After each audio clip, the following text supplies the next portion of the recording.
ఎక్కడి నుంచి వచ్చినావు పెద్ద మనిషి, నీ పేరేంటి? నా పేరు నేవూరి మల్లారెడ్డి, గ్రామం బాలంపల్లి, మండలం, జిల్లా యాదాద్రి భువనగిరి.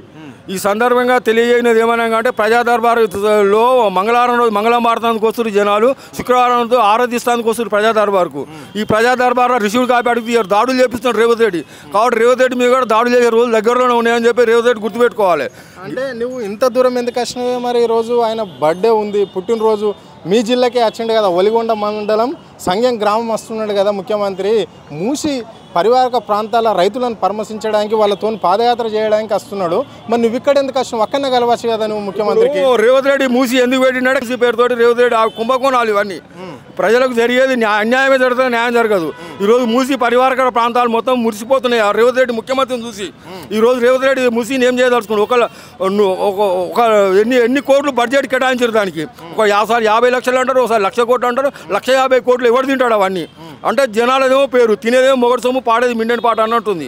కాబట్టి ఈరోజు మావోయిస్టులు కూడా ఉద్యమాలను ముందుకు తీసుకుపోవాలంటే చర్చలతో ఏం సాధిస్తారు? వైఎస్తో మాది నక్సలైట్ సూటు ప్రశ్న అప్పుడు వచ్చింది, ఆర్కే అప్పుడు చర్చలకు వచ్చినప్పుడు. ఇప్పుడు కూడా నక్సలైట్లతో చర్చలు జరిపే దమ్ము ధైర్యం రేవంత్ రెడ్డికి ఉన్నదా? భూముల సమస్యలు పరిష్కారం అవుతాయి. న్యాయస్థానానికి పోతే దేవస్థానంలో దేవునికి ఏ విధంగా స్థానం లేదో న్యాయస్థానంలో కూడా భూమి సమస్యల పరిష్కారానికి మార్గం లేకుండా మూసేసిరు అన్ని. ఇప్పుడు జడ్జీలు కూడా లంచాలు తింటున్నారు. ఎల్ఎల్బి అంటే లంగాలు లుచ్చా బద్మాసి. ఈరోజు న్యాయస్థానంలో నేను లాయర్లకు ఇచ్చిన డబ్బులు పెడితే లా కంప్లీట్ అయిపోవు. జైల్లో నేరస్తులకే చదువుకోనికి అవకాశం ఉంది, న్యాయ విధానంలో ఉన్నోనికి చదువుకోనికి అవకాశం లేదు. కాబట్టి నేను కేసీఆర్ తోటి కలిసి భోజనం చేసిన 3 రోజులకు ఒకసారి కలుమన్నాడు. 5,000 రూపాయలు నా సాగు ఖర్చు కోసం ఇచ్చిండు. నేను కేసీఆర్ సాగు ఖర్చు కోసం 5 లక్షలు ఇస్తా. నా దగ్గర భూమి ధరణి పేరు మీద పోయింది. పుణ్యాత్ముడు ధరణి పెట్టిండు, పాపాత్ముడు కాబట్టి భూమాత పెట్టి భూమిలో కలిసిపోతుంది. భూముల సమస్యలు పరిష్కారం కావడం లేదు. కాబట్టి మా తమ్ముడు నా దగ్గర భూమి 1 కోటి రూపాయలకు అమ్ముకుండు. రేవంత్ రెడ్డి రాజీనామా చేస్తాడా, 1 కోటి రూపాయలు ఇప్పిస్తాడా, ఎకరం భూమి ఇప్పిస్తాడా అని ఈ సందర్భంగా ప్రజా సందర్భంగా తెలియపరుస్తున్నా. ఇప్పటికీ నువ్వు ప్రజా వానికి చాలాసార్లు వచ్చినట్లు మాకు అనిపిస్తుంది. నేను మొట్టమొదటి ప్రజా దర్బారు శంకుస్థాపన ప్రారంభోత్సవం చేసి రేవంత్ రెడ్డి ఆ రోజే కలిసిన రేవంత్ రెడ్డిని కలిస్తే నీ మావోయిస్ట్ పార్టీలో నీ పోస్ట్ ఏందని అడిగిండు. నాకు సెంట్రల్ కమిటీ, స్టేట్ కమిటీ వరకు నాకు గుర్తింపు ఉన్నది, గౌరవం ఉన్నది. కానీ నీతి, నిజాయితీ, మానవత్వం లేని రాజకీయాలు మా తోటి కావు.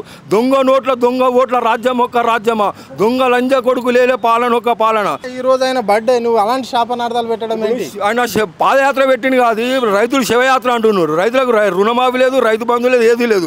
రైతులను ఆత్మహత్యలు చేసుకునేదానికే పాదయాత్ర పెట్టింది తప్ప కానీ ఇది ఒక శివయాత్ర. రైతులకేమో శివయాత్ర, రేవంత్ రెడ్డికేమో పాదయాత్ర. ఈ దేవుళ్ళ దగ్గర కూడా యజ్ఞాలు చేయడం. ఇప్పుడు ఇక్కడ వచ్చినాక అంటే ప్రజాభవన్కు వచ్చిన వాళ్ళ కేసులన్నీ, సమస్యలన్నీ పరిష్కారం అవుతున్నాయా? ఏ ఒక్కరి సమస్య పరిష్కారం చేయడం లేదు. వీళ్ళు ఎట్లుందంటే ప్రజా దర్బార్లో కుక్కర్లో పెట్టి ఉడకబెడితే కుక్కర్ బ్లాస్ట్ అయిపోతే పేలి చుట్టుముట్టు ఉన్న ఏ విధంగా చచ్చిపోతారో ఆ పరిస్థితిలో ఉన్నది. కాబట్టి భూముల సమస్యలకు పరిష్కారం లేదు, అన్ని మూసుకుపోయినాయి. కాబట్టి రైతులు భూకంపాలు సృష్టిస్తారు భూముల సమస్యల పరిష్కారం కోసం, హక్కుల కోసం అగ్నిపర్వతాలు అయిపోయి వెళ్తారు అన్నదాతలు. ఈరోజు దున్నేవాడికే భూమి అని చెప్పేసి మావోయిస్టులు ఏ విధంగా రైతులకు ఎన్నుపోటు పొడిచిర్రు. రైతుల విషయాలు పట్టించుకుంటే మావోయిస్టులు ఎన్కౌంటరే కారు. ఈరోజు పోలీస్ స్టేషన్ వేలు చేసారు, యాదగిరిగుట్ట పోలీస్ స్టేషన్ వేలు చేసారు. మాధవరెడ్డి మాజీ హోంమంత్రి మాధవరెడ్డిని హత్య చేశారు. కానీ ఎన్నికలలో అతను ఓడగొట్టేది ఉండే. మరి రేవంత్ రెడ్డి పరిస్థితి ఏంది? ఇన్ని సమస్యలకు ఆయన ఒక మెట్టుగా మారిండు కదా. అంటే ప్రజాపాలనలో ప్రజల సమస్యలు అన్నీ పరిష్కారం అవుతాయి అని చెప్పండి. ఇప్పటికి 11 నెలలు అయిపోయింది. ప్రజలందరూ సుఖ సంతోషాలతో ఈ రాష్ట్రంలో ఉన్నట్లన్నా ఈరోజు ఈరోజు రేవంత్ రెడ్డి ఏ విధంగా పరిపాలన అంటే మోడీ వారసుడు రేవంత్ రెడ్డి, పచ్చి బీజేపీ ఆర్ఎస్ఎస్ రేవంత్ రెడ్డి. చంద్రబాబు నాయుడు గురువు, ఈయన శిశువుడు.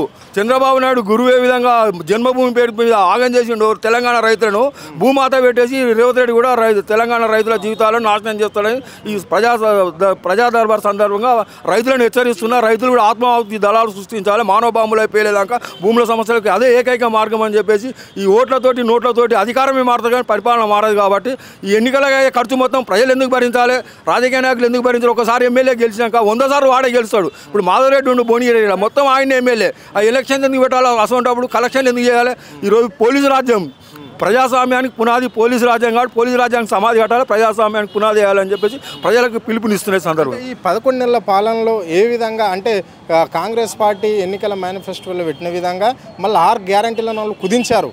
అనేక హామీలు ఇచ్చారు, 6 గ్యారంటీలు చేస్తామని చెప్పారు. ప్రజలకు 6 గ్యారంటీలు అమలు అయినట్లన్నా ప్రజలకు అందరూ ఆ గ్యారంటీలను తీసుకుంటున్నారా?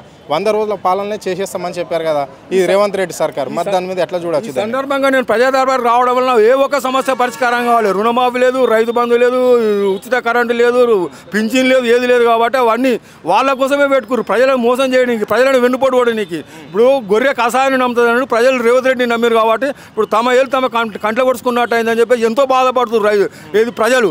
ఈరోజు హైడ్రా పెట్టిండి, హైడ్రా తోటి ఏంటంటే బస్సులలో ఉచితంగా మహిళలను తిప్పాలి, వాళ్ళు బస్సులలో ఎక్కి తిరుగుతుంటే వాళ్ళ ఇళ్ళని ఊలగొట్టాలి, అందుకోసమే పెట్టిండు తప్ప వేరేది కాదని చెప్పేసి మహిళలను హెచ్చరిస్తున్నా. మీరు మేల్కోకపోతే మీ జీవితాలు మీరే సర్వనాశనం చేసుకుంటారు, మీ సంసారాలని మొత్తం సంకనాకపోతాయని చెప్పేసి ప్రజాస్వామ్యం లేవు. ఈ రాష్ట్రంలో మహిళలు మాత్రం ఓటేస్తేనే రేవంత్ రెడ్డికి అధికారం వచ్చిందా అంటే పురుషులు వేయలేరా?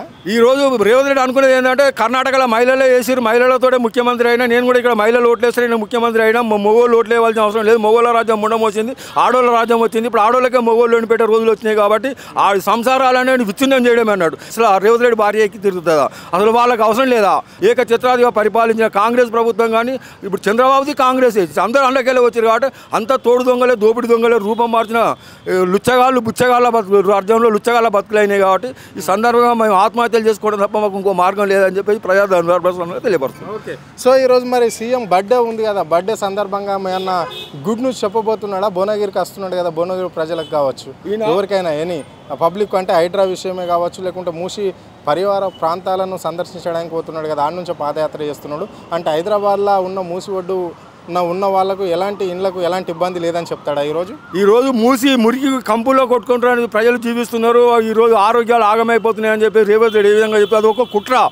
రైతుల ఈరోజు మూసి పరివారకర ప్రాంతం ఉండే ప్రజలు మొత్తము ఆత్మహత్యలు చేసుకునే పరిస్థితి ఎందుకు వచ్చింది అంటే హైడ్రా పెట్టినాక పక్కకు అపార్ట్మెంట్ ఉంటుంది, అది కూలగొట్టడం దాని తిరుగుబోడు, గుడిసెలు ఉన్నాయి, మామూలు రేకులు ఉన్నాయి, 2 అంతస్తులు 3 అంతస్తులు ఇల్లు కూలగొట్టడం, అది కట్టుకోవడానికి వాళ్ళే పర్మిషన్ ఇస్తారు, కూలగొట్టడానికి వాళ్ళే పర్మిషన్ ఇస్తారు. ఇది ప్రజాస్వామ్యం కాదు, ఏకపత్రిక పరిపాలిస్తుంది. కాబట్టి రేవంత్ రెడ్డికి ఇది అంతిమ రోజులు అని చెప్పేసి ఈ సందర్భంగా రేవంత్ రెడ్డి పుట్టినరోజు సందర్భంగా, బర్త్డే సందర్భంగా ప్రజలను హెచ్చరిస్తూ ప్రజలలో తిరుగుబాటు వస్తుంది కాబట్టి ఆ తిరుగుబాటును ఆపడం రేవంత్ రెడ్డి తోటి కాదు.